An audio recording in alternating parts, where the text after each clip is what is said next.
Oke, halo teman-teman semua. Selamat datang di tutorial 3 mata kuliah pengantar asuransi umum.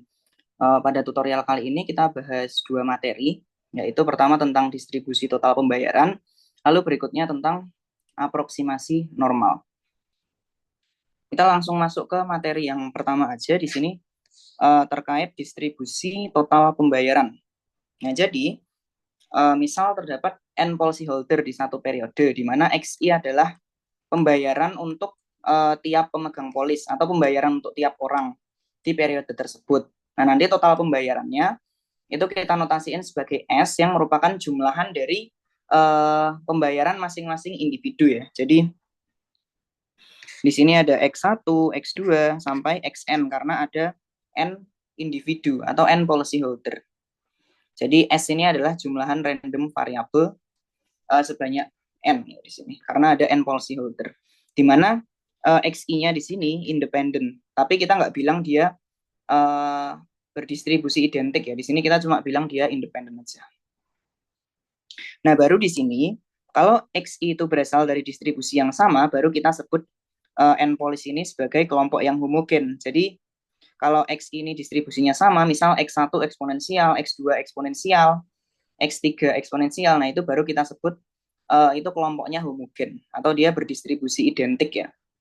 Sedangkan kalau yang di atas ini tadi, ini kita cuma bilang dia independen. Nah, sekarang pertanyaannya gimana menentukan distribusi dari S? Kan yang biasanya kita ketahui kan distribusi dari X1, X2, dan lain-lain, dan seterusnya. Nah, gimana kalau kita menentukan distribusi dari S yang merupakan jumlahan dari pembayaran untuk tiap pemegang polis ini? Nah, di sini kita menggunakan yang namanya konvolusi. Nah, di sini yang pertama kita akan membahas konvolusi untuk kasus distribusi yang kontinu.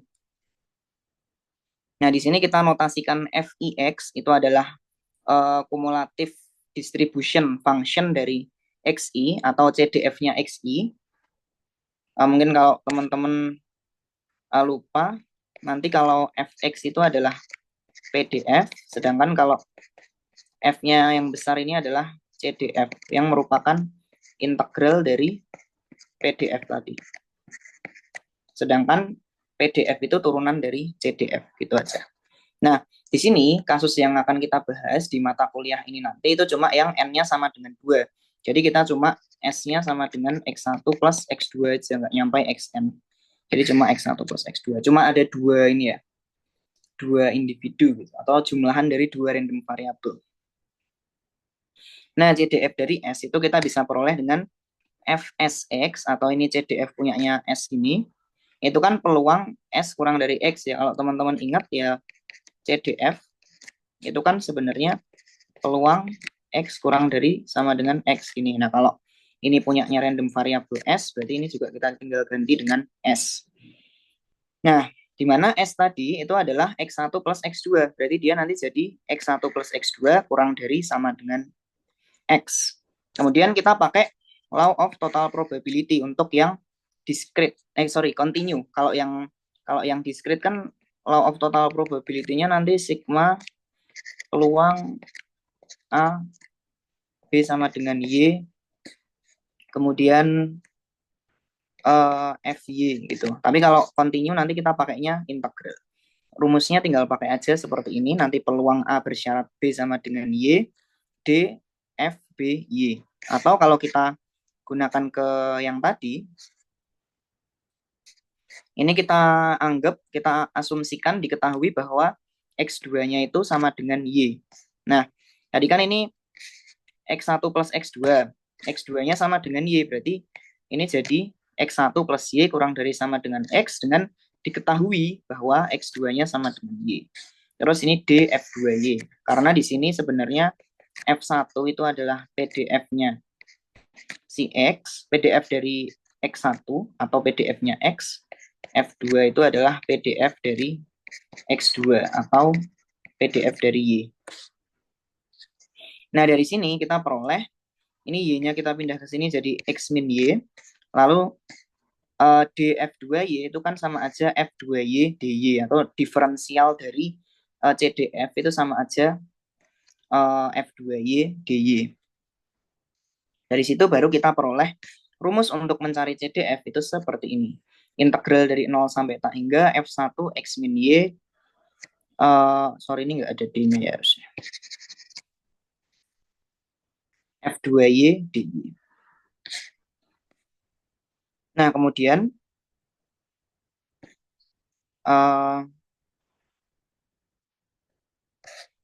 di sini kan kita udah memperoleh nih rumus untuk CDF-nya itu adalah integral 0 sampai tak hingga F1 X min Y F2Y DY.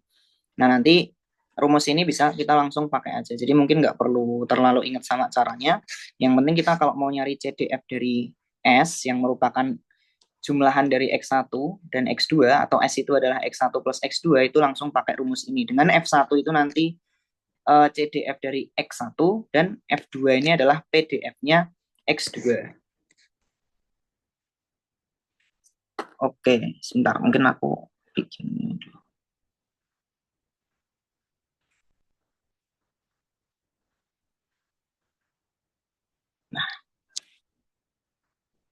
Nah, itu untuk CDF. Sekarang gimana menentukan PDF-nya atau probability density function-nya untuk random variable S ya. Seperti yang aku bilang tadi bahwa PDF itu adalah turunan dari CDF gitu ya. PDF adalah turunan dari CDF. Jadi kita tinggal turunin aja. Kemudian kita kan ini ya, turunannya nanti bisa masuk ke sini jadinya turunan dari F1 X min Y. Nah, turunan dari CDF-nya X1 atau turunan F besar ini F besar 1 itu turunannya jadi PDF-nya. Jadi kita peroleh PDF untuk S itu kita bisa langsung gunakan rumus ini. Integral 0 sampai tak hingga F1 X min Y F2Y DY. Dan ini batas integral itu adalah batas Y. Kita pakai domainnya Y.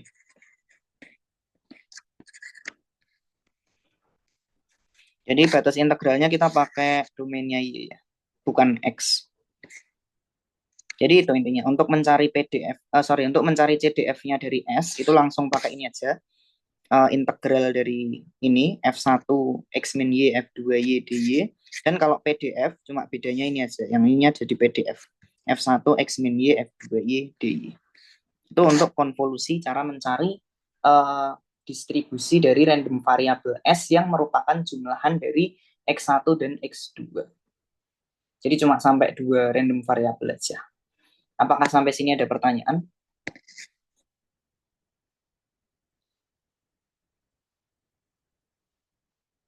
Kalau belum ada, kita lanjut ke contoh soal yang pertama di sini.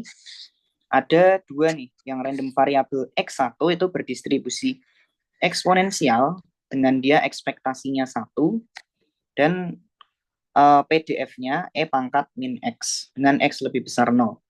Kemudian X2-nya berdistribusi uniform 0, 0, 1 dengan PDF-nya itu 1 untuk 0 untuk X-nya dari 0 sampai 1 dan 0 untuk X yang lain. Kita diminta untuk menentukan PDF dari S sama dengan X1 plus X2. Ya, dari yang kita ketahui tadi, kalau yang dicari itu PDF, berarti kita pakai rumus yang ini aja. Langsung kita pakai rumusnya, kita tuliskan aja gini. F1 X min Y dikali F2Y DY. Nah, dengan batasnya Y ya, yaitu 0 sampai 1. Kemudian, karena dia uniform, berarti F2Y-nya tadi kan 1 ya. Nih, ada di sini F2-nya 1. Berarti kita F2-nya 1 berarti sama aja, cuma F1 X min Y DY. Nah, kalau kita cek lagi, F1 X min Y itu kan kalau Fx kan F1 X kan tadi E pangkat min X, X lebih dari 0. Berarti kalau F1 X min Y jadinya E pangkat min X min Y dengan X min Y lebih dari 0 atau X lebih dari Y.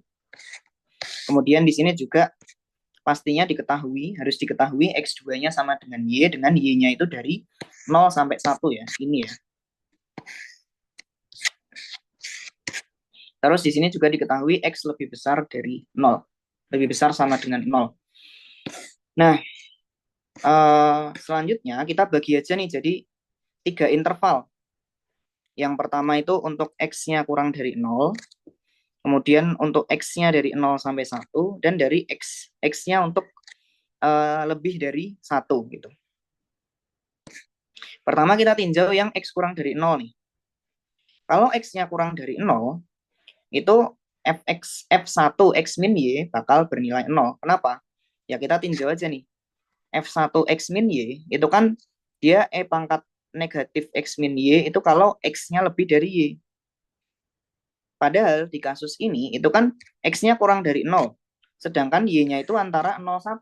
Berarti kan nggak ada X anggota bilangan real yang memenuhi ini tadi X min Y. Berarti X min Y, X lebih dari Y. Berarti kan X lebih dari Y ini tuh nggak terpenuhi gitu loh. Ya otomatis karena X lebih dari Y nggak terpenuhi, maka F1 X min Y-nya bernilai 0.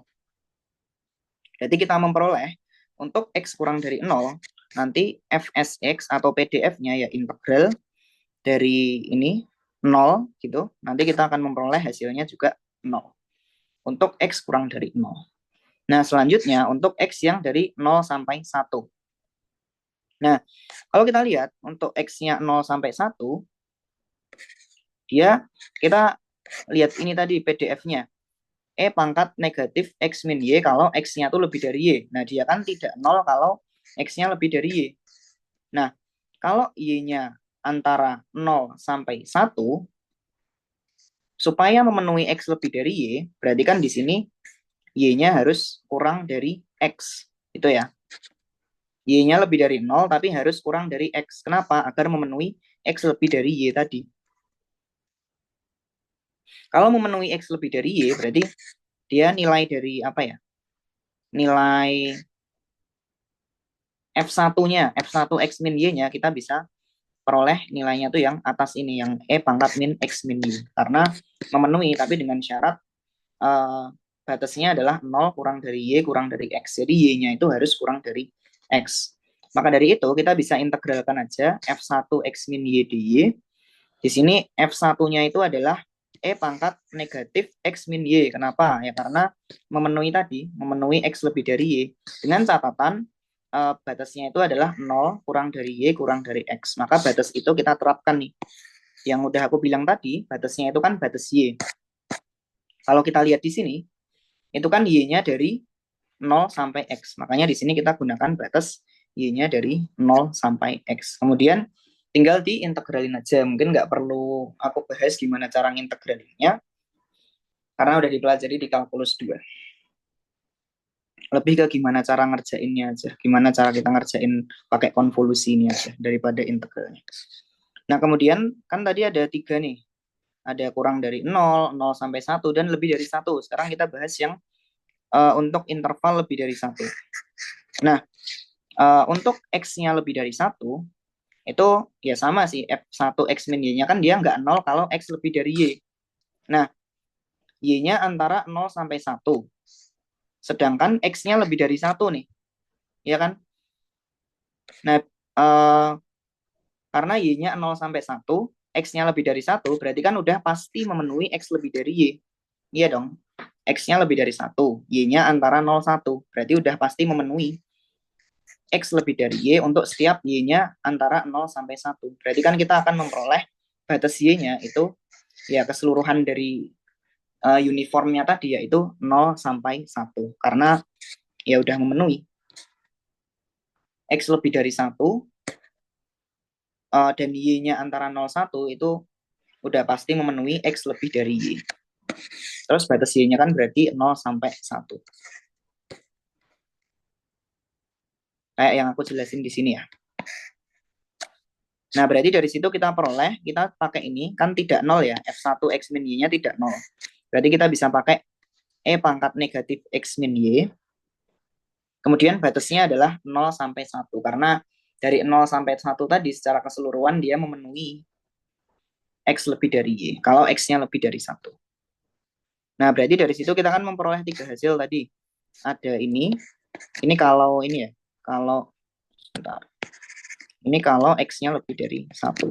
Nah, jadi kan kita mendapatkan 3 hasil tadi. Pertama, yang ini, 0, kalau X-nya kurang dari 0, lalu 1 min E pangkat min X kalau X-nya antara 0, 1, dan E pangkat negatif X min 1 dikurangi E pangkat min X.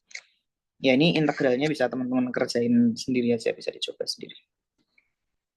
Gitu, untuk yang PDF dari X. Kalau mau nyari CDF-nya gimana ya? Kalau kita nyarinya CDF, berarti kita tadi saat mengintegralkan ini, kita pakainya ya F1. Kalau CDF berarti yang kita cari adalah F1 X min Y bedanya. Jadi otomatis kita harus mencari CDF dari distribusi eksponensial ini dulu. Karena ini yang diketahui adalah PDF-nya. Gitu ya. Itu untuk untuk menentukan distribusi dari S yang merupakan jumlahan dari X1 dan X2, di mana X1 dan X2-nya itu kontinu. Apakah sampai sini ada pertanyaan?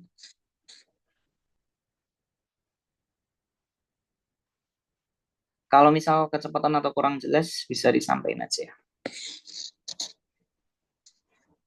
Nah, kemudian tadi kan kita udah bahas konvolusi untuk yang kontinu. Sekarang kita bahas konvolusi yang diskrit. Nah, di sini sama ya, kita cuma pakai dua random variabel X1, X2. Nah, di sini kalau X1, X2 diskrit, ya dengan X1, X2-nya itu nilainya ya dari, bisa aja mereka 0, 1, 2, dan seterusnya. Kemudian di sini juga kita definisikan FKI itu adalah peluang XI sama dengan K, dengan I-nya 1 atau 2, I-nya 1 sampai 2. Kemudian PMF dari S, ini kenapa PMF? Karena dia diskrit ya. Kalau kontinu kita sebutnya PDF, kalau diskrit dia PMF.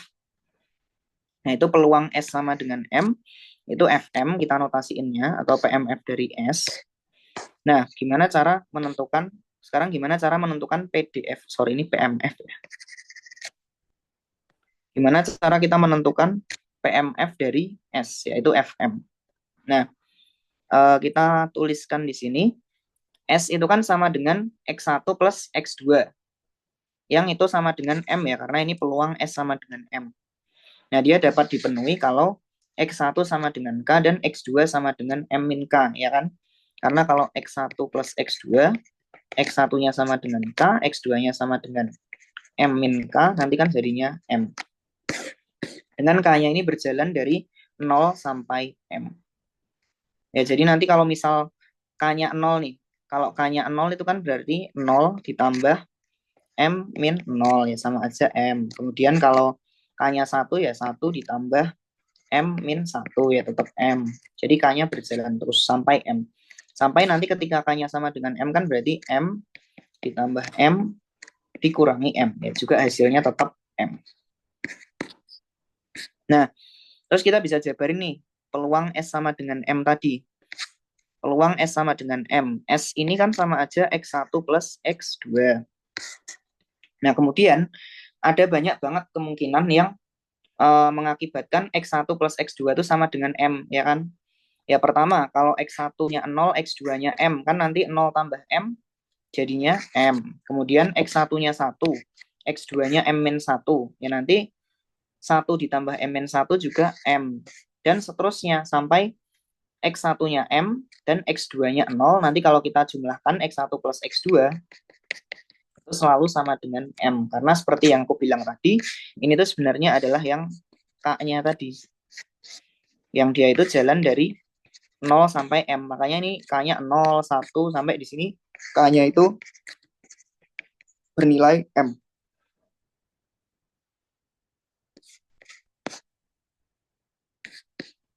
Nah, dari sini kita kan bisa bentuk polanya nih.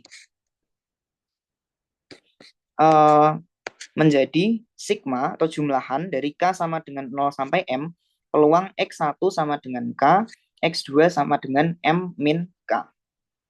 Yang nanti K-nya ya jalannya dari 0 sampai M, kayak yang aku bilang tadi. Nah, karena X1 sama X2-nya itu independen, ya berarti peluang X1 sama dengan K dan X2 ini maksudnya dan ya sama aja. Dan X2 sama dengan M min K itu adalah peluang mereka tinggal dikaliin aja karena independen. Jadi peluang X1 sama dengan K kali peluang X2 sama dengan M min K. Yang kalau kita notasiin tadi FK1 sama FM min K2. Karena tadi FIK itu adalah peluang XI sama dengan K. Nah, kita peroleh rumus akhirnya seperti ini. Untuk menghitung distribusi dari S yang di mana X1, X2-nya itu diskrit. Atau sebenarnya kita juga bisa pakai yang perkalian aja nggak apa-apa, biar nggak bingung sama notasinya. Itu nanti peluang X1 sama dengan apa tadi? K dikali peluang X2 sama dengan M min K. Ini juga bisa.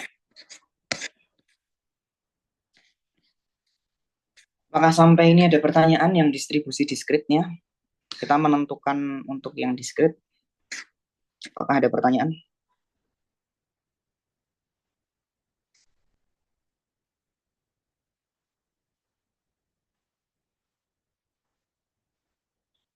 Kalau masih aman, aku lanjut dulu aja ke contoh yang berikutnya. Nah, sini diberikan X1 itu akan bernilai 1 dengan peluangnya sepertiga, dan dia akan bernilai 0 dengan peluang 2/3. Sedangkan X2 itu akan bernilai 1 dengan peluang setengah, dan dia akan bernilai 0 dengan peluangnya setengah juga. Nah, S kita definisikan sebagai X1 plus X2. Kita disuruh menentukan F0. F0 ini sebenarnya berarti sama aja peluang S sama dengan 0 ya. Karena tadi Fm kan sama aja peluang S sama dengan M. Berarti kalau F0 peluang S sama dengan 0. Nah, tadi diketahui peluang X1 sama dengan 0 tuh sepertiga. Ya ini kan bisa kita balik ya. Kan X1 bernilai 1 dengan peluangnya sepertiga. Berarti peluang X1 bernilai, ini ya, peluang X1 bernilai, ini 1 ya. Berarti peluang X1 bernilai 0 itu 2/3.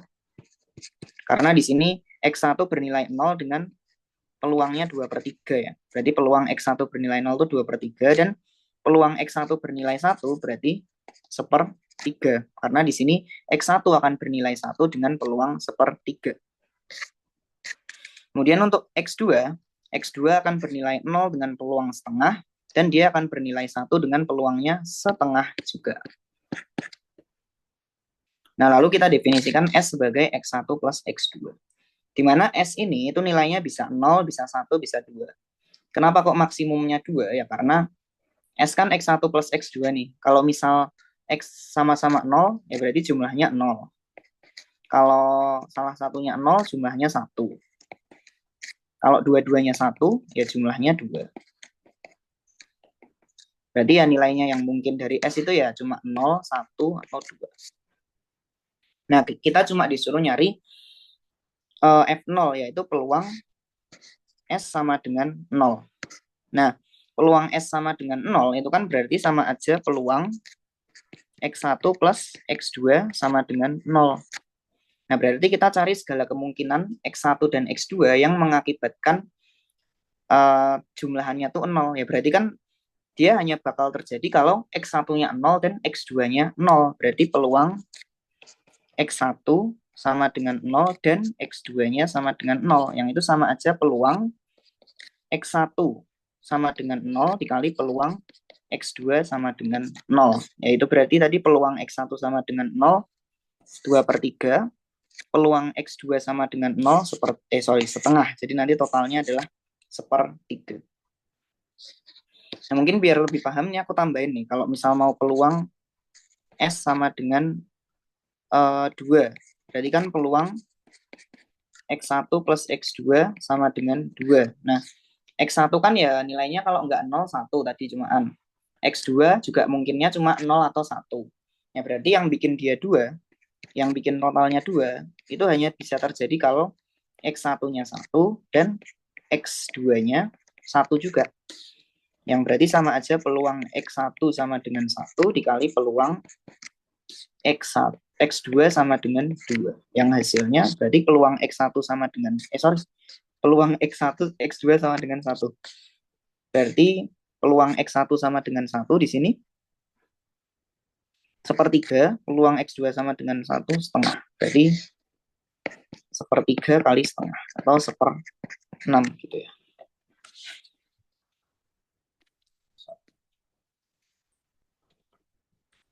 Sampai sini apakah ada pertanyaan? Itu untuk yang diskret.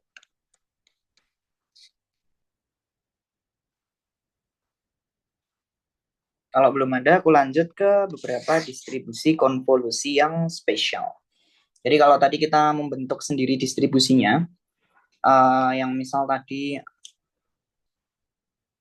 continue itu kita harus pakai konvolusi, diskret juga kita pakai konvolusi. Nah, di sini ada beberapa distribusi konvolusi yang spesial yang mungkin kalau kita hafal tuh kita bisa langsung pakai aja.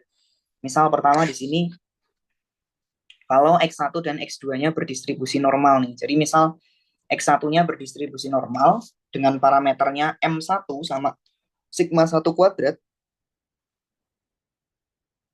dan X2-nya juga berdistribusi normal dengan parameter M2 sama sigma 2 kuadrat dan mereka itu saling bebas, maka nanti S-nya itu distribusinya adalah normal juga dengan parameternya M1 plus M2 sama sigma 1 kuadrat plus sigma 2 kuadrat. Jadi cuma jumlahan parameternya aja. Nah, begitu pula dengan Poisson. Kalau X1 sama X2-nya masing-masing berdistribusi Poisson, dengan X1-nya itu Poisson parameternya lambda 1, kalau X2-nya parameternya lambda 2, nanti S-nya yang merupakan jumlahannya dua-duanya itu X1 plus X2 itu juga Poisson dengan tinggal kita jumlahin parameternya aja lambda 1 plus lambda 2. Ya mungkin biar gampang ya nanti jadinya Poissonnya itu bentuknya jadinya gini. Kan biasanya lambda pangkat X, pangkat min lambda per X faktorial. Nah, berarti parameternya jadi lambda 1 plus lambda 2. Berarti lambda 1 plus lambda 2 pangkat X, pangkat min lambda 1 plus lambda 2 dibagi X faktorial. Jadi kayak gitu nanti bentuknya. Tinggal kita ubah parameternya jadi lambda 1 plus lambda 2.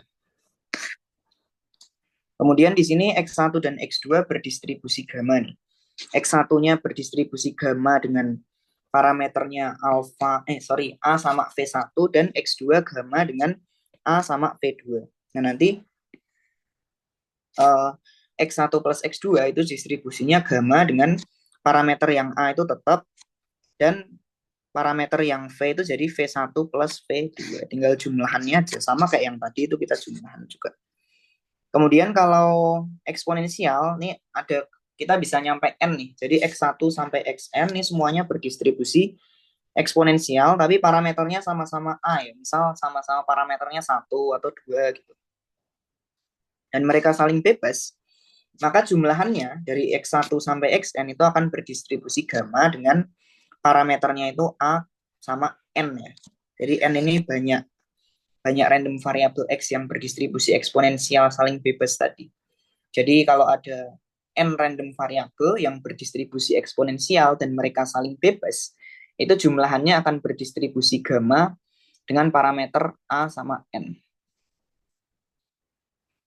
Nah, menurut CLT atau Central Limit Theorem itu gamma A, N tadi itu akan menuju distribusi normal untuk N yang besar. Jadi nanti kita bisa aproksimasi normal kalau N-nya itu besar banget. Kalau N-nya cukup besar. Nah, yang terakhir, kalau X1 sama X2-nya sampai Xn ya berdistribusi Poisson, dan di sini X1, X2 sampai Xn itu masing-masing parameternya adalah lambda I, berarti otomatis maksudnya X1 nanti Poisson parameternya lambda 1, X2 nanti lambda 2, dan seterusnya sampai lambda N. Nah, maka jumlahannya dari X1 sampai Xn itu nanti akan berdistribusi Poisson dengan parameternya lambda 1 plus lambda 2 sampai lambda N. Sama seperti tadi, Poisson ini lambda 1 plus lambda 2 sampai lambda N juga akan menuju normal untuk N yang cukup besar menurut Central Limit Theorem. Sampai sini apakah ada pertanyaan?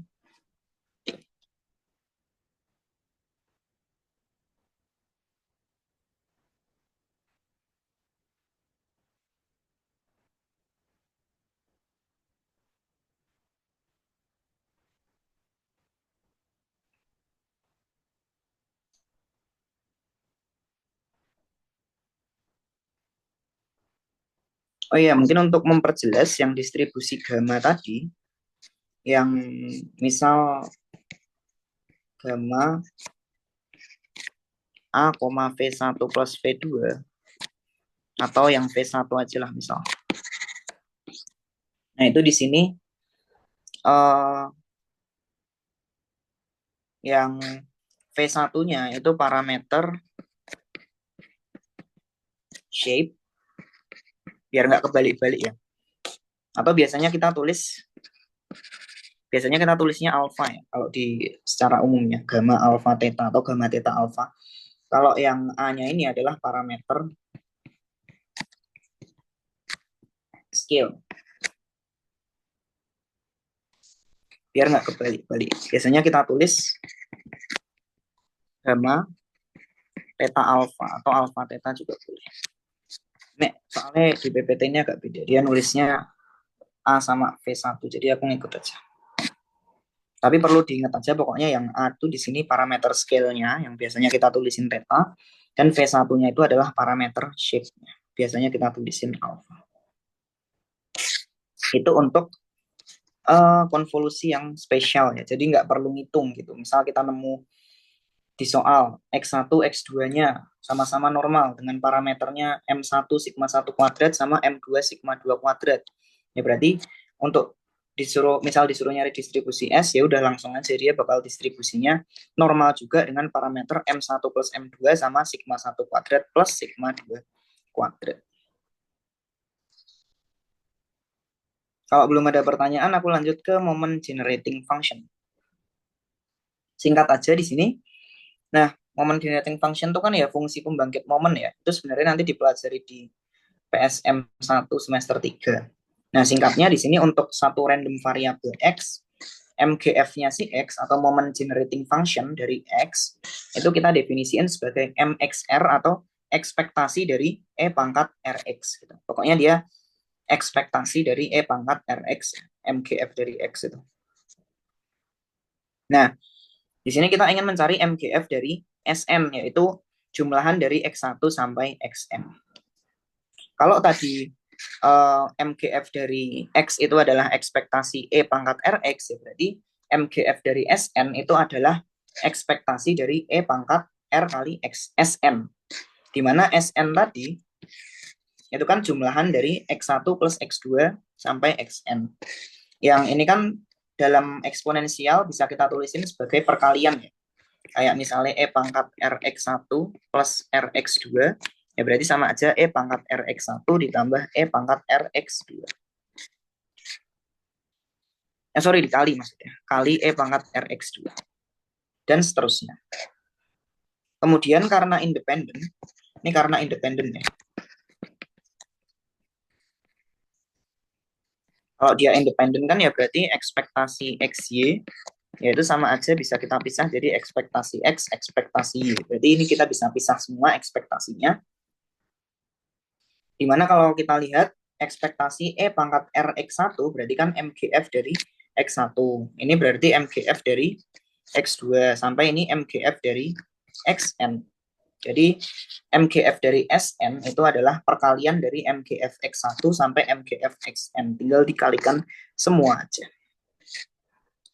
Nah, di sini ada contohnya. Mungkin sampai sini apakah ada pertanyaan?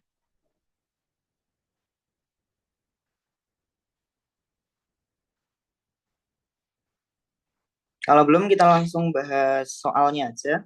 Di sini menggunakan MGF, kita diminta membuktikan bahwa kalau X1 itu Poisson lambda 1 dan X2-nya Poisson lambda 2, kita suruh buktiin bahwa X1 plus X2 itu Poisson lambda 1 plus lambda 2. Nah, kita tulis dulu aja MGF Poisson.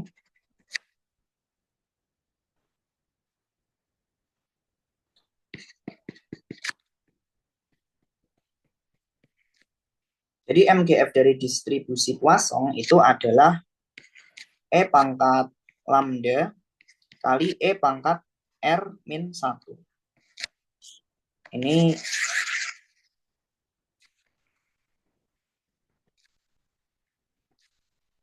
Poisson dengan parameter lambda. Itu berarti MXR sama dengan E pangkat lambda E pangkat R min 1. Ini hafalan sih kalau yang ini. Jadi MGF-nya ini harusnya kalau ada di soal dikasih. Nah, kita kan pengen buktiin bahwa MGF dari, bahwa S ini berdistribusi Poisson lambda 1 plus lambda 2. Kita tulisin juga berarti MSR itu adalah ekspektasi dari E pangkat RS gitu, dimana S tadi kan sama aja X1 plus X2, berarti ini sama aja ekspektasi dari R kali X1 plus X2. Sama aja ekspektasi dari E pangkat RX1 ditambah RX2. Atau sama aja ekspektasi dari E pangkat RX1 kali E pangkat RX2 ya, sifat perpangkatan biasa. Kemudian karena dia independen, jadi kita bisa pisahkan jadi ekspektasi E pangkat RX1 kali ekspektasi E pangkat RX2. Nah, MGF-nya kan tadi kayak gini. Kalau ekspektasi dari E pangkat RX1 itu kan sama aja MGF dari X1, sedangkan ekspektasi E pangkat RX2 itu sama aja MGF dari X2. Dimana X1 tadi parameternya lambda 1, X2 itu parameternya lambda 2. Berarti kita bisa tulisin MX1R itu berarti E pangkat lambda 1 E pangkat R min 1 dikali dengan ini MX2R, berarti E pangkat lambda 2 E pangkat R min 1. Yang ini nanti sama dengan E pangkat lambda 1 plus lambda 2 kali E pangkat R min 1. Nah, kalau kita lihat, di sini kan untuk Poisson lambda, itu kan MGF-nya E pangkat lambda kali E pangkat R min 1. Berarti kalau dia MGF-nya E pangkat lambda 1 plus lambda 2 di sini, E pangkat R min 1 itu kan berarti dia berdistribusi Poisson. Ini merupakan MGF dari Poisson dengan parameter lambda 1 plus lambda 2. Seperti itu. Jadi terbukti ya. Kita cek MGF-nya aja. Selanjutnya kita coba untuk yang gamma nih. Kita tulis dulu mungkin MGF gamma. MGF gamma itu kalau nggak salah ya berarti 1 min A kali T pangkat negatif V ya kalau di sini. Berarti MGF dari S tadi, MSR tadi, itu kita biar cepat langsung pakai ini aja ya. Tadi kan MGF dari SN, itu kan perkalian dari X1 sampai XN. Jadi kalau MGF dari S yang dia itu ada jumlahan X1, X2, berarti langsung aja dia adalah MX1R kali MX2R, pakai sifat yang barusan aku jelasin tadi. Nah, MX1R berarti kan 1 min ini ya, 1 min AT, terus dia V-nya kan dia adalah V1. Kemudian MX2R juga 1 min AT, tapi dia pangkatnya adalah V2. Dimana ini nanti sama dengan 1 min AT, pangkat negatif dari V1 plus V2. Nah, kalau 1 min AT pangkat min V itu adalah MGF dari gamma A, V. Ini A, V. Berarti kalau ini itu adalah MGF dari gamma dengan parameter A dan V1 plus V2. Berarti terbukti ya, cukup mudah. Cuma harus tahu aja MGF-nya. MGF dari gamma. Atau moment generating function-nya. Sampai sini apakah ada pertanyaan?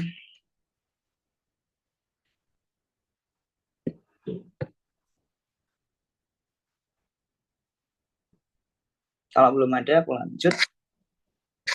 Kita ke materi yang kedua, yaitu aproksimasi normal. Jadi di sini kita definisikan distribusi total pembayaran SN itu adalah X1 plus X2 dan seterusnya sampai XN. Jadi kalau ini di sini N berarti sampai XN. Berarti nanti kalau kita S1 ya kita tulis saja X1. Kalau S2 ya X1 plus X2 dan seterusnya. Nah, di sini kita lakukan normalisasi nih atau standarisasi random variable. Yaitu kita tinggal kurangi dengan ekspektasi dan dibagi dengan akar variansinya. Jadi nanti SN dikurangi ekspektasi SN per akar variansi SN. Di mana nanti ekspektasi SN itu adalah ini, ekspektasi SN dikurangi ekspektasi SN per akar variansi SN, yang itu sama dengan 0. Kenapa kok jadi kayak gini? Yaitu ekspektasi dari ini semua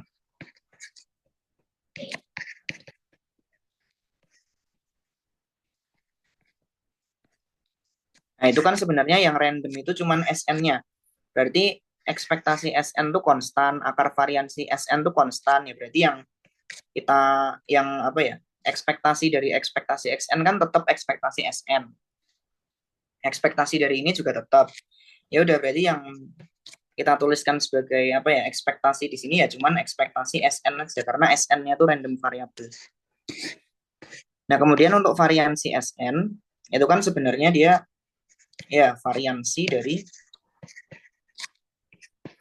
SN min ekspektasi SN per akar variansi SN. Tapi perlu teman-teman ingat ya, kalau variansi dari suatu konstan, variansi dari koefisien, misal variansi dari AX, itu kan sama aja A kuadrat var X. Makanya ketika seper akar variansi SN-nya itu keluar, nanti dia jadi kuadrat. Nanti kita memperoleh ekspektasi SN star dan variansi SN star itu sama dengan, ekspektasinya 0 dan variansinya 1, yang itu adalah distribusi normal standar. Nah ini ya, jadi SN star itu berdistribusi normal dengan parameter 0,1 atau dia itu normal standar yang bisa nanti kita cari nilainya di tabel normal standar. Nah, karena kita menggunakan central limit theorem berarti kan memerlukan n yang cukup besar. Nah, nanti kalau n-nya itu cukup besar, kita bisa gunakan ini. Peluang SN kurang dari suatu nilai itu adalah CDF standar normal dari X dikurangi ekspektasi SN dibagi akar variansi SN. Ini bisa langsung kita pakai aja. Nanti kan dari sini kita ekspektasi SN bisa kita cari, variansi SN bisa kita cari. Nah, tinggal yang ditanya misal peluang SN kurang dari sama dengan 1 ya. Berarti kita tinggal masukin 1 di sini. Nanti kita nemu suatu nilai, misalnya nanti CDF dari berapa misalnya? 1,645 gitu ya. Nanti kita akan memperoleh ini 0,95. Itu ada di tabel ya. Jadi kita pakai central limit theorem biar juga lebih gampang nyarinya. Karena nanti kalau distribusi normal standar kan nilainya ada di tabel kan. Nah, berarti di sini kan PR-nya adalah gimana kita ngitung ekspektasi SN dan variansi XN. Nah, ekspektasi SN itu sebenarnya sebelumnya kita definisikan dulu nih. MI itu adalah ekspektasi dari XI.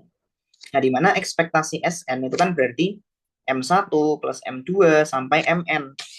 Yang berarti sama aja N kali seper N, M1 plus M2, dan seterusnya sampai MN. Dimana yang ini itu adalah MN bar, atau rata-rata dari MN. Terus kita kalikan dengan N. Karena kita nggak bilang dia identik ya. Tapi kalau misal dibilang IID, ini kalau independen aja ya. Kalau IID bisa kita langsung tulis N kali MI kalau IID. Jadi kalau distribusinya identik. Terus kita hitung variansi SN gimana? Nah, di sini kita tulisin dulu sigma I kuadrat itu sama aja variansi XI atau variansi dari besar pembayaran tiap policy holdernya.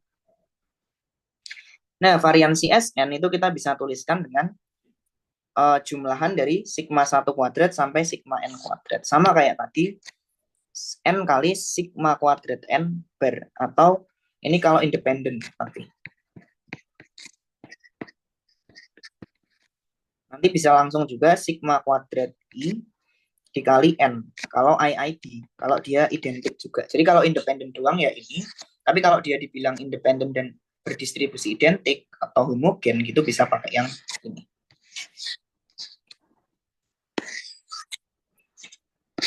Nah, kemudian kita lanjut ke, kita kan tadi udah tahu cara ngitung ekspektasi SN sama variansi SN. Nah, itu kita bakal terapin buat mencari atau menghitung premi. Di sini nanti ada dua prinsip yang kita bahas. Itu pertama, prinsip yang ekspektasi, sama yang kedua, prinsip yang standar deviasi. Kita ke prinsip yang ekspektasi dulu. Intinya di sini premi total untuk N risiko itu adalah 1 kali theta dikali ekspektasi ekspektasi SN. Di mana ini loading factor itu adalah theta ya di sini. Jadi di sini theta adalah loading factor. Nah, berarti ekspektasi SN kan kita udah bisa cari tadi dengan cara yang di atas. Nah, sekarang gimana cara nyari theta? Nah, theta itu kita bakal nyari theta yang memberikan peluang SN kurang dari PN itu adalah beta. Bernilai beta, dengan betanya itu nanti diketahui ya. Betanya nanti pasti diketahui. Dan nilainya itu antara 0 sampai 1. Nah, pakai standarisasi normal tadi, peluang SN kurang dari sama dengan PN itu kan peluang SN star kurang dari sama dengan PN dikurangi ekspektasi SN per akar variansi SN. Nah, PN itu kita bisa pakai yang tadi, 1 plus theta ekspektasi N, tinggal dimasukin aja. Nanti kita akan hitung dan memperoleh peluang SN star kurang dari sama dengan theta kali ekspektasi SN per akar variansi SN. Yang itu adalah CDF dari theta ekspektasi SN per akar variansi SN. Yang tadi kita set dia itu sama dengan beta. Nah, dari tabel normal standar, kita bisa cari ZB yang memenuhi ini CDF dari ZB, CDF di ZB itu sama dengan beta. Berarti kan ZB, berarti kan ini sama aja ZB. Karena CDF dari ZB itu adalah, CDF dari Z beta itu beta. Berarti di sini Z beta sama dengan ini,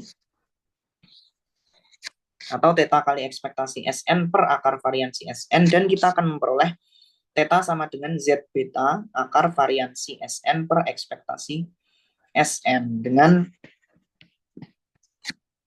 Z beta itu adalah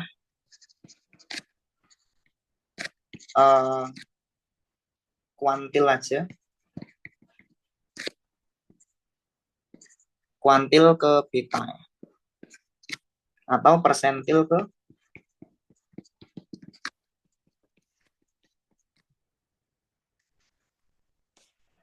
100 beta. Ya nanti bisa dicari aja. Berarti intinya, inti dari yang 2.2 nih, untuk nyari premi buat N risiko itu kan 1 plus theta kali ekspektasi SN. Berarti kita harus nyari ekspektasi SN dengan cara yang tadi. Terus nyari tetanya gimana? Tetanya boleh aja kita langsung pakai rumus yang ini. Z beta akar var SN per ekspektasi SN. Jadi otomatis nanti kita juga harus nyari variansi SN juga. Biar nggak bingung, kita ke contohnya aja. Jadi ada grup homogen dengan N-nya 2000. Ini dibilang homogen ya.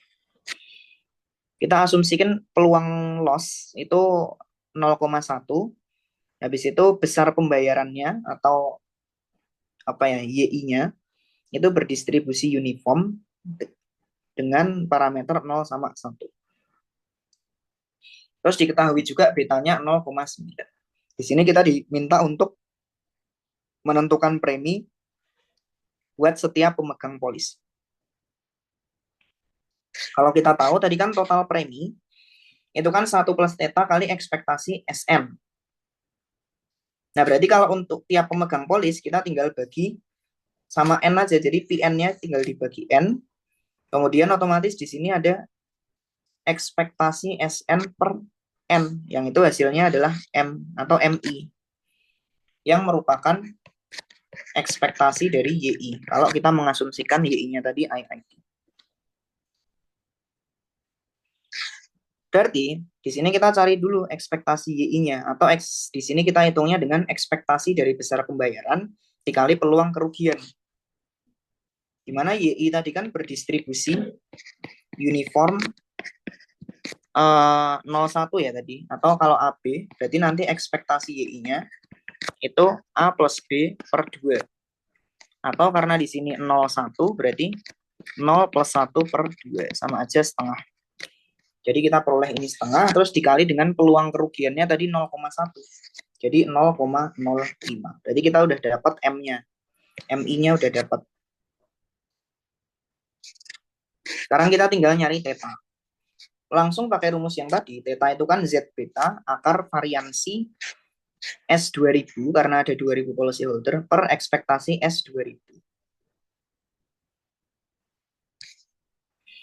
Nah, di mana Z beta, kan betanya 0,9. Berarti kita Z beta itu Z 0,9. Z 0,9 itu kalau kita cari di tabel normal standar, kita dapatnya adalah 1,281. Terus di sini kita mau mencari, kan berarti di sini juga kita perlu ekspektasi S2000 sama variansi S2000. Nah, ekspektasi S2000 itu ya 2000 dikali dengan ekspektasi YI. Atau 2000 kali tadi ekspektasi YI 0,05. Berarti 2000 kali 0,05 hasilnya adalah 100. Kemudian variansi S2000 ya sama aja 2000 kali variansi YI ini. Yang ini sama dengan ekspektasi dari besar pembayaran dikuadratin dikali dengan peluang kerugian. Nah, ini rumusnya dari mana? Sebenarnya ini tuh nanti cara nyarinya bakal dipelajari di PTRA ya. PTRA 1 semester 4 pakai dapatnya dari mana itu sebenarnya nanti variansi S itu sama dengan ekspektasi X kuadrat variansi N ditambah ekspektasi N var X. Ya ini nggak usah teman-teman pikirin dulu, tapi langsung pakai rumus yang ini aja. Karena belum diajarin juga. Nah, dari sini ekspektasi besar pembayaran tadi kan uniform ya, tadi setengah, terus ini dikuadratin, terus peluang kerugian 0,1, terus dikali 2000. Kita dapat variansinya 50. Tetanya gimana? Teta tadi kan Z beta akar varian per ekspektasi. Tadi variannya 50, ekspektasinya 100. Kita memperoleh tetanya 0,0906. Jadi premi untuk tiap policy holder tadi kan 1 plus teta kali MI. Jadi tinggal 1,0906 kali 0,05. Kita dapat premi untuk tiap orangnya adalah 0,05453. Begitu. Sampai sini untuk soal ini apakah ada pertanyaan? Aku tunggu 1 menit. Kalau misalnya ada pertanyaan untuk soal ini ataupun materi-materi sebelumnya.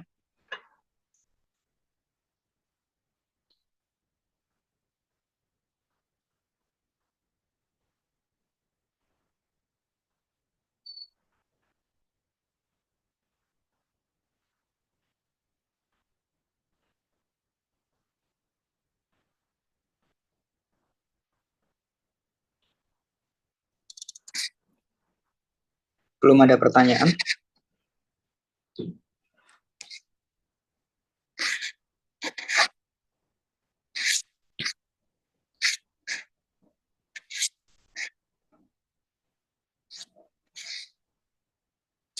Oke, kalau belum ada pertanyaan, kita lanjut ke contoh soal berikutnya yang lebih kompleks karena di sini ada 2 grup ya. Nah, ini ada suatu portofolio yang berisi 2 kelompok risiko yang homogen. Di mana grup 1 ini ada 2000 policy holder, terus peluang kerugiannya 0,1 dan ekspektasi kerugiannya 10. Sedangkan grup 2 itu ada 400 policy holder, peluang kerugiannya 0,05 dan ekspektasi kerugiannya 30. Nah, di sini betanya juga 0,9. Kita diminta untuk menentukan premi yang harus dibayar setiap orang untuk masing-masing grup. Berarti premi per orang untuk orang di grup 1 dan premi per orang untuk orang di grup 2. Nah, premi per orang di grup 1 itu kan berarti tinggal Pi N1 dibagi N1. Kalau yang untuk grup 2 itu ya Pi N2 dibagi N2. Nah, Pi N2 itu kan berarti sama aja 1 plus theta ekspektasi S N, ini 1 ya, SN1 dibagi dengan N1. Berarti nanti sama aja 1 plus theta kali ekspektasi YI, atau sama aja 1 plus theta kali M1. Atau kali M, untuk mungkin ekspektasi ini aja ya, ekspektasi Y1. Sedangkan kalau yang ini berarti 1 plus theta ekspektasi SN2 per N2, yang itu sama dengan 1 plus theta kali ekspektasi Y2. Nah, di sini kita hitung untuk masing-masing grup dulu. Oh, sebelumnya kita perlu menghitung theta ya. Jadi kan ini kan untuk grup 1 per orangnya kan 1 plus theta kali ekspektasi YI. Sedangkan untuk grup 2 kan berarti 1 plus theta kali, ini Y1. Kemudian untuk grup 2 kan 1 plus theta kali ekspektasi Y2. Berarti kita perlu cari tetanya dulu secara keseluruhan. Seperti tadi, theta itu Z beta akar variansi Sn per ekspektasi Sn. Yang kalau dalam soal ini, Z beta itu adalah Z 0,9 akar variansi S 2000, ini totalnya kan 2400 ya. Secara keseluruhan berarti kan 2400.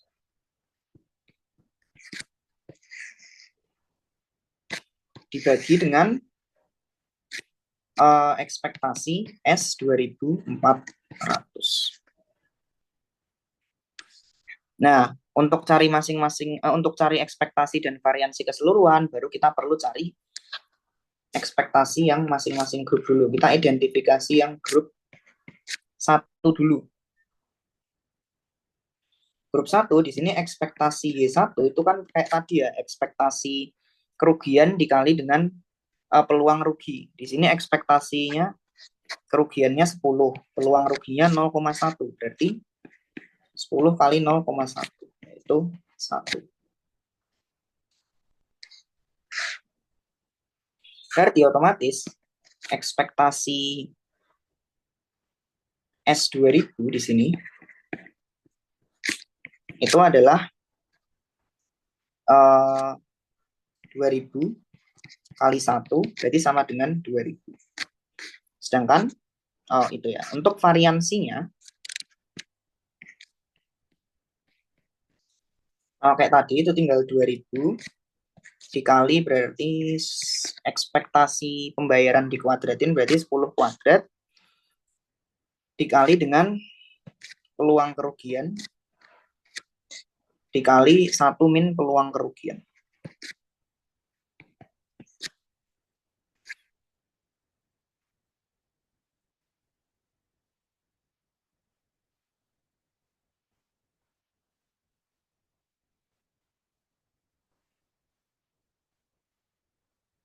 Oh, berarti ini harusnya tadi dikali sama 0,9 ya. Nanti coba aku cek. Ya, nanti jadinya 2000 kali 10 kuadrat kali 0,1 kan berarti tinggal 10 ya. Terus dikali sama 0,9. Ini nanti dapatnya 18.000. Itu ekspektasi S2000 dapat, variansi S2000 dapat. Kemudian kita hitung untuk grup 2 nih. Itu ekspektasi Y1 sama dengan ekspektasi kerugian dikali dengan peluang kerugian. Ekspektasi kerugiannya 30, peluang kerugiannya 0,05 ya. Nanti dapatnya 1,5. Kemudian ekspektasi dari S2000, 400 ya, karena untuk grup 2 cuma ada 400 di sini. Nih, cuma ada 400. Jadi ekspektasi S400 itu adalah 400 kali 1,5. Hasilnya 600. Sedangkan untuk variansi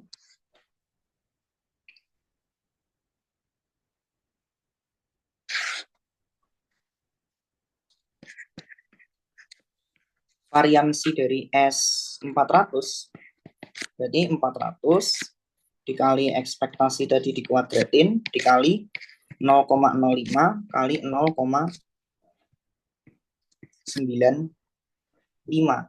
Nanti hasilnya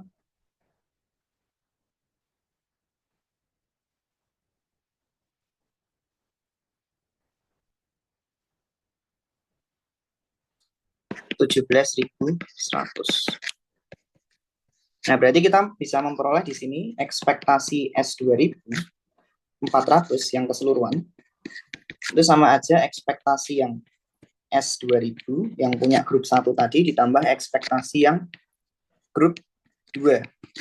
Jadi 18.000 ditambah 17.100. Nanti hasilnya 35.100. Sedangkan untuk ekspektasi total yang ini, ekspektasi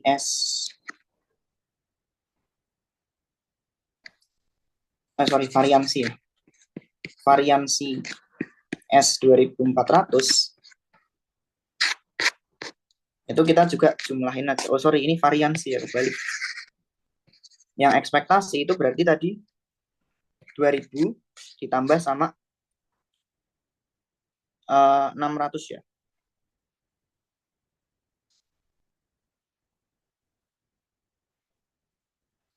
2000 sama 600, berarti 2600. Kemudian untuk variansi S2400 berarti dijumlahin aja variansinya. Variansi S2000 yang punya grup 1 tadi ditambah variansi yang grup 2. Itu nanti berarti 18.000 ditambah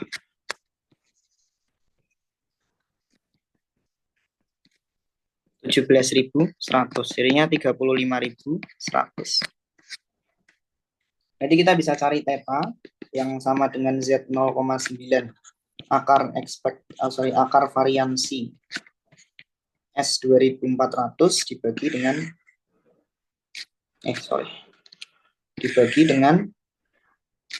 ekspektasi S2400. Kita memperoleh hasilnya ini 1,2 berapa tadi ya? 281 apa 218? 281 ya. 1,281 dikali dengan akar variansinya, akar dari 35.100 dibagi dengan ekspektasinya, yaitu 2.600. Kalau kita hitung menggunakan kalkulator, nanti kita akan memperoleh nilainya adalah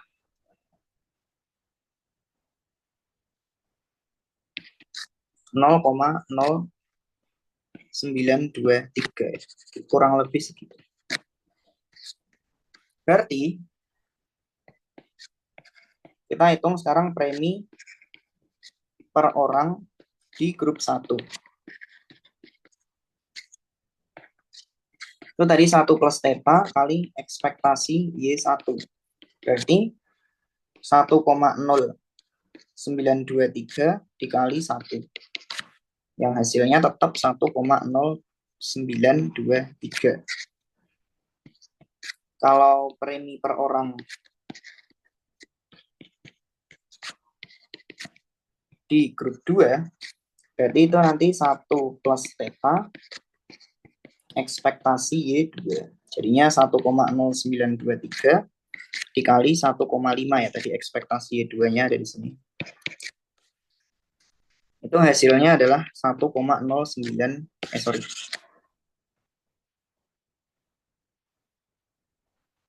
hasilnya 1,63845. Sudah kita dapat seperti ini. Sampai sini apakah ada pertanyaan atau ada yang mungkin perlu untuk dikoreksi dari perhitunganku? Takutnya ada yang salah.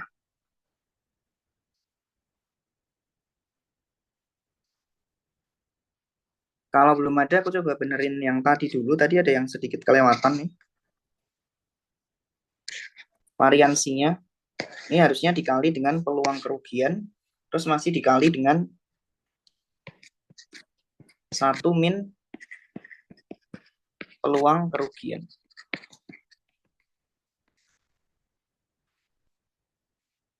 Berarti nanti ini masih dikali dengan 0,9. Jadi nanti 2000 kali 1/4 kali 0,1 kali 0,9. Nanti hasilnya yang benar adalah 45, terus ini berarti di sini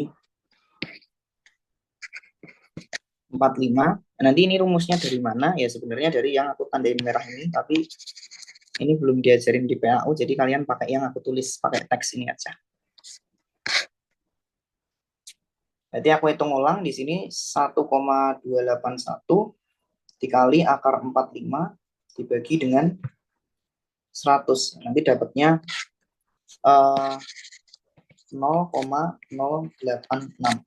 Jadi nanti premi untuk tiap policy holdernya jadi 1,086 dikali 0,05. Dapatnya 0,0543. Sudah. Harusnya sudah benar. Sampai sini apakah ada pertanyaan? Atau ada yang mau dikoreksi dari perhitunganku?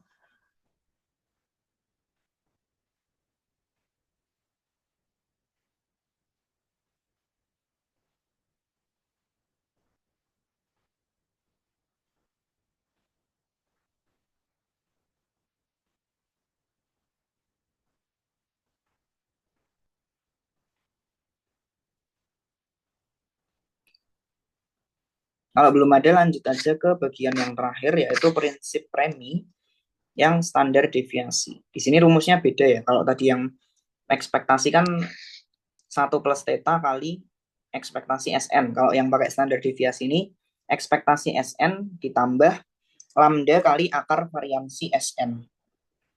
Di mana lambda di sini adalah loading factor. Nah, berarti kalau untuk ekspektasi SN dan variansi SN kan udah tahu dari cara ngitungnya. Sekarang yang perlu kita tentukan adalah lambda. Nah, di sini kita ingin menentukan lambda yang memenuhi kayak tadi ya, peluang SN kurang dari PN itu sama dengan beta, dengan betanya dari 0 sampai 1. Di sini peluang SN kurang dari PN sama dengan peluang SN star kurang dari lambda sama dengan CDF di lambda sama dengan beta. Nah, itu mungkin aku coba jabarin di sini aja. Kan peluang SN kurang dari sama dengan PN itu sebenarnya sama dengan peluang SN star kurang dari sama dengan PN. PN itu kan tadi ini ekspektasi SN ditambah lambda variansi SN. Nah, dikurangi dengan ini kan PN. Tadi kalau standarisasi kan berarti PN dikurangi ekspektasi SN per akar variansi SN.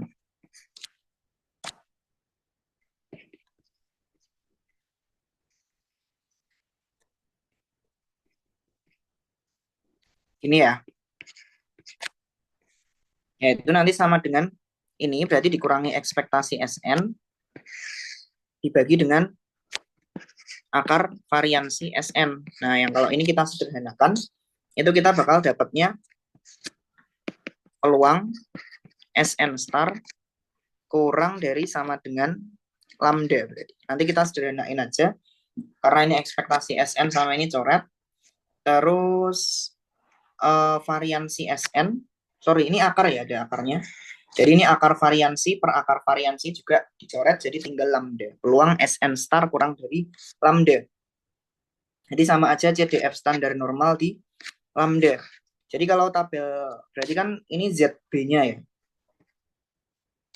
Ya, jadi nanti kita memperoleh lambdanya sama dengan ZB. Langsung aja. Mungkin langsung dipakai juga nggak apa-apa. Jadi nanti PN sama dengan ekspektasi SN plus lambda akar var Sn. Nah, lambdanya itu adalah Z beta. Betanya dari mana? Diketahui. Z betanya dari mana? Dari tabel standar normal. Gitu ya. Berarti karena lambdanya Z beta, kita bisa memperoleh Pn-nya itu adalah ekspektasi Sn ditambah Z beta akar var Sn. Nah, di sini kita bisa dapat summary dari rumusnya ini. Untuk yang prinsip premi standar deviasi, itu kalau misal XIID dengan M-nya itu sama dengan ekspektasi XI dan sigma kuadratnya itu variansi XI, di mana XI ini adalah besar kerugian ya. Tiap policy holder.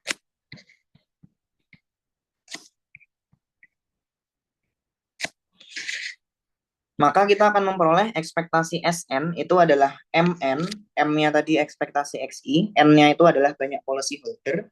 Kemudian variansi di sini adalah sigma kuadrat kali N, di mana sigma kuadrat itu variansi XI, N adalah banyaknya policy holder. Kemudian Pn atau preminya, premi untuk keseluruhannya, total premi, itu adalah Mn ditambah Z beta sigma akar N. Dan premi per orangnya itu kan tinggal total premi dibagi N. Nah ini Mn dibagi N jadinya M. Terus Z beta sigma akar N kalau dibagi N jadi Z beta sigma per akar N. Jadi untuk premi total kita bisa pakai langsung rumus yang ini. Sedangkan kalau premi per orang ya kita bisa langsung pakai rumus yang ini. Nah kita akan langsung terapkan di contohnya. Sebelumnya apakah ada pertanyaan untuk prinsip premi menggunakan standar deviasi? Kalau tidak ada, aku lanjut ke contoh soalnya. Nah, di sini ada suatu grup yang homogen dengan N-nya itu 2000, kemudian peluang kerugiannya 0,1 dan besar kerugiannya tadi atau YI-nya itu berdistribusi uniform 0,1. Dengan betanya 0,9, kita selalu menentukan premi untuk tiap policy holder, tapi di sini bedanya kita pakai prinsip standar deviasi. Nah, ini kan sudah dibilang premi untuk tiap policy holder ya. Kalau untuk tiap policy holder, berarti yang kita pakai itu bukan Pn tapi P. Yang itu ini tadi sama dengan M plus Z beta sigma akar M.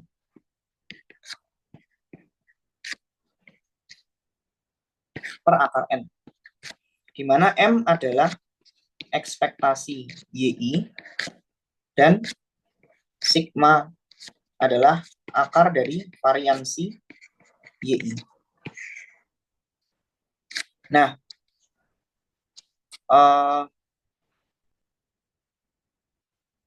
di sini kan YI berdistribusi uniform 0,1 nih. Mungkin aku tulisin rumusnya dulu ya. Kalau uniform distribusi uniform. Misal dia berdistribusi uniform AB. Berarti nanti ekspektasinya itu adalah A plus B per 2 dan variansinya itu adalah B min A kuadrat per 12. Jadi kalau uniform 0,1 berarti ekspektasi YI itu akan sama dengan 0 plus 1 per 2 berarti setengah dan variansi YI-nya itu adalah pakai rumus ini jadinya 1 min 0 kuadrat per 12 atau 1/12. Berarti sigmanya itu adalah akar dari 1/12 atau 1 per akar 12. Kemudian ini M ya. Nah, M udah tahu, N-nya tadi diketahui, sigma udah tahu, tinggal Z beta ya. Tadi kan betanya 0,9. Berarti Z betanya kalau dilihat di tabel itu nanti adalah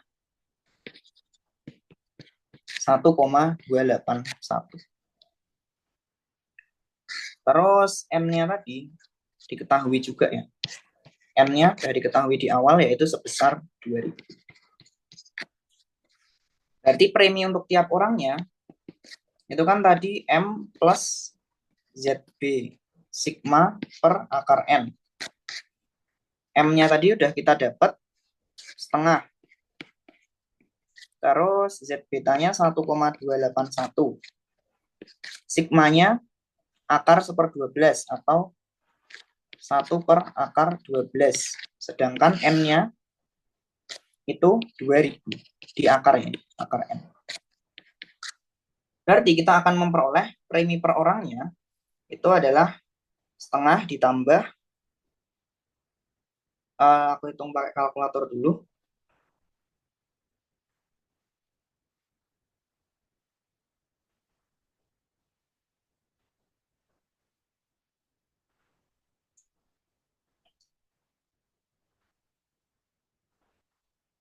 Nah, nanti di sini kita akan memperoleh preminya itu adalah 0,508 268 Ini untuk premi per orangnya ya. Oke. Sorry. Ada yang salah ya? Ada yang ke-skip. Aku lupa ngaliin sama peluang ruginya. Jadi kita ulang. Kita tambahin di sini. Nah, karena tadi uniform, XM-nya itu ekspektasi YI dikali dengan peluang ruginya. Berarti ini ya tadi udah benar, cuma kurang dikaliin sama peluang ruginya. Kelewatan. Ini ya, peluang ruginya 0,1 ya. 0 plus 1 per 2 kali 0,1. Berarti kan jadinya 0,05. Kemudian untuk variansinya, variansi YI juga kita kalikan dengan peluang ruginya.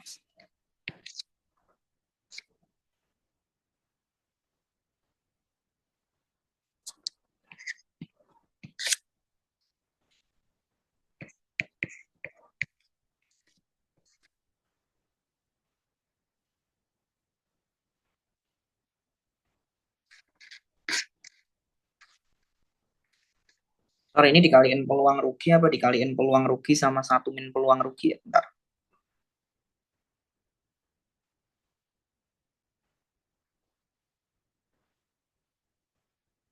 Oke, karena dia variansi berarti kita kaliin peluang rugi sama 1 min peluang rugi.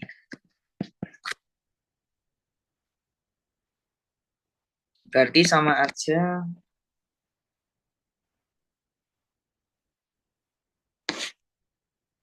0,0475 per 12 gitu.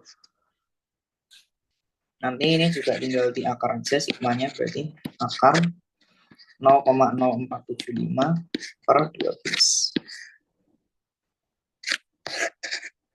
Nah, nanti kita tinggal substitusiin ulang aja. Tadi ini ekspektasinya berarti ini 0,05 yang ini.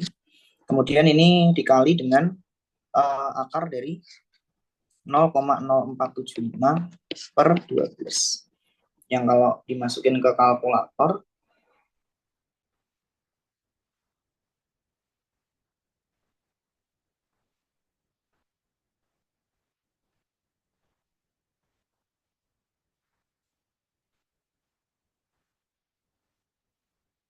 nah nanti hasilnya lebih masuk akal ya.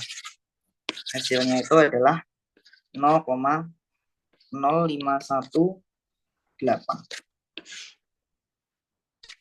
Oke, ini harusnya sudah benar ya. Sampai sini apakah ada pertanyaan?